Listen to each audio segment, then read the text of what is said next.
binabato pa nung masasama. Yun po, kaya ako'y nagpapauna na baka sakali maaaring magkaroon kayo ng masamang damdamin.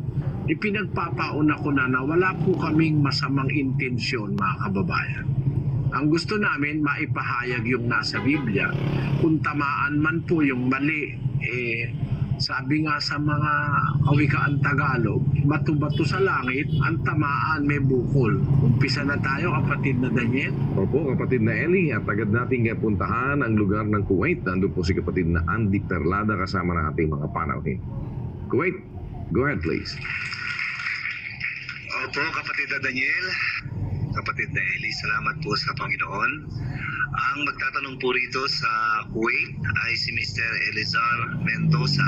Siya po ay isang Katoliko, 31 years old. Ito po siya, kapatid na Eli. Hello, magandang gabi po, Brother Eli, at saka po sa mga nanonood. Ako po ay isang Katoliko po. Ilang beses na rin ngayon po ay nagsusuri ako.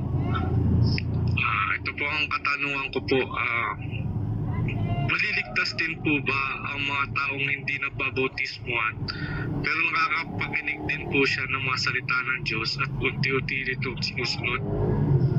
Ilan po, salamat po. Una, kapatid na Eliasar, unang-una, ang salita ng Diyos kung napapakinggan mo, dapat sundin. Di ba?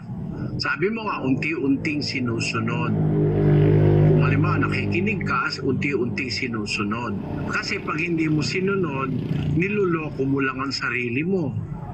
Basahin natin ang Santiago 1:22. Datapwat maging tagatupad kayo ng salita at huwag tagapakinig lamang na inyong dinadaya ang inyong sarili. Ang salita ng Diyos, pag narinig, obligasyon nyo na tuparin. Pag hindi mo tutuparin, narinig mo na, naintindihan mo na, dinadaya mo lang ang sarili mo. Alam mo, masama yun, kapatid. Kasi pagka sarili mo mismo, dinadaya mo, ang asawa mo, dadayain mo rin.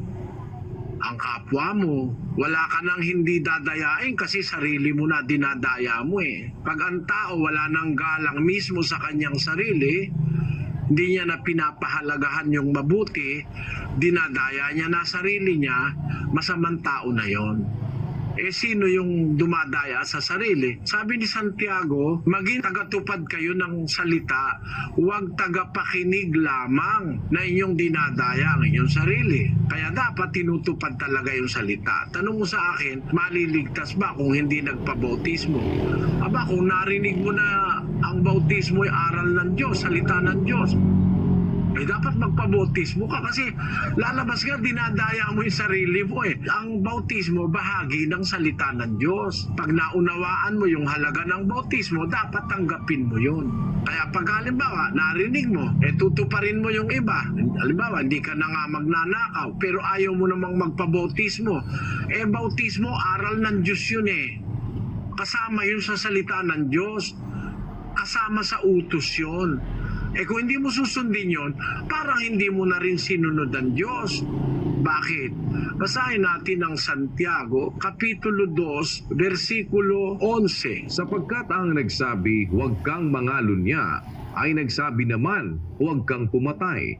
Ngayon, kung ikaw ay hindi nangangalunya, ngunit pumapatay ka, ay nagiging suwail ka sa kautusan. Kasi yung mga utos marami. Isa ron bautismo. Halimbawa, sinunod mo yung isa, hindi ka nangalon niya, hindi ka pumatay, hindi ka naman nagpabautismo, nagiging suwail ka sa kautusan. Gaya nung sabi ni Santiago, ang nagsabi, yun mismong Diyos na nagsabi na huwag kang mangalon niya, siya rin ang nagsabing huwag kang pumatay. Ngayon, kung hindi ka nangangalon niya, ngunit pumapatay ka, nagiging suwail ka sa kautusan. Kaya ang maipapayo ko sa iyo, kung naintindihan mo, narinig mo yung bautismo, dapat matanggap mo yung sundin mo para huwag kang lumabas na mandaraya sa mismong sarili mo. At samahan ka nawa ng Panginoon, kapatid. Wala po naman sa Kuwait, punta po tayo ng Malaybalay City, Bukidnon. Nandun si kapatid na Nestor Garcia, kasama na ating mga panauhin.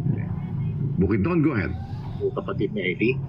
Ang magtatanong po dito ay isa po siyang Katoliko, 23 years old. si Mr. Hubert Duterte. Narito po siya. Magandang gabi po, Brother Eli, at sa lahat ng ating kababayan sa buong mundo. Ito pong yung tanong ko po. Sa dinami na po ng mga relihiyon na naglipa na po ngayon, more than 20,000, iwan ko, but meron po bang isang specific iglesia o isang iglesia na babalikan ang Panginoong Hesus sa pagbalik niya po? Alam mo kapatid, salamat sa iyong pagdalo. Unang-una kapatid, ang ibig kong ipakita sa iyo, si Kristo kaya babalik may intensyon.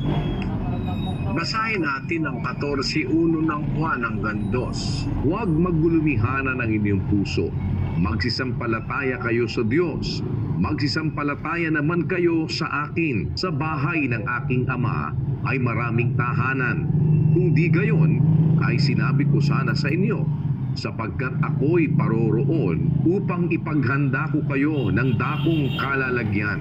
At kung ako'y pumaroon at kayo'y maipaghanda ng kalalagyan, ay muling paririto ako at kayo'y tatanggapin ko sa aking sarili, upang kung saan ako naroroon, kayo naman ay dumuon. Ang sabi diyan sa Bisaya, sa Cebuano, dili malisang ang inyong kasing-kasing. Tumuo kamo sa Dios ug tumuo sab kamo kanako. Sa balay sa akong amahan adunay daghan mga puloy-anan. Kung wala pa unta, muingon unta ako kaninyo.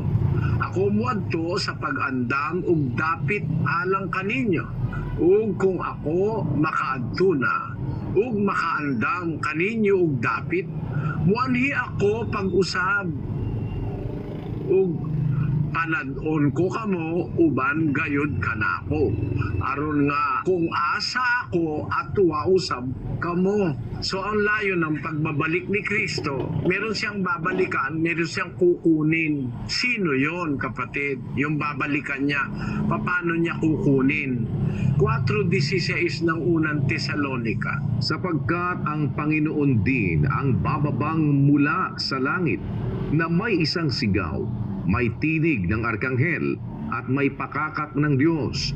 At ang nangamatay kay Kristo ay unang mga bubuhay na maguli. Kung magkagayon, tayong nangabubuhay na nangatitira ay aagawing kasama nila sa mga alapaap, upang salubungin ang Panginoon sa hangin, at sa ganito'y sa Panginoon tayo magpakailanman. Kapatid, yung babalikan niya, yung mga namatay kay Kristo at saka yung mga nabubuhay kay Kristo. Halimbawa, 2,000 ang iglesia kamo, tama yun. Sa buong mundo, maaring 2,000 nga. Lahat ba naman ng tao ay isasama ni Kristo? Ang sinasabi niya, sumampalataya kayo sa Ama. Sumampalataya kayo sa akin. Sa bahay ng aking Ama, maraming tahanan. Paghahanda ko kayo ng lugar at pagkatapos babalik ako. Sino yung babalikan? Di yung sumasampalataya. Kahit namatay ka na, bubuhayin ka maguli. Pag dinat ng kambuhay, sumasampalataya ka, kasama ka kukuhanin pagbabalik ng Panginoong Hesus. Ngayon, ang tanong, lahat ba ng iglesia kasama? Kung ang iglesia sumasampalataya kay Kristo, kasama yun.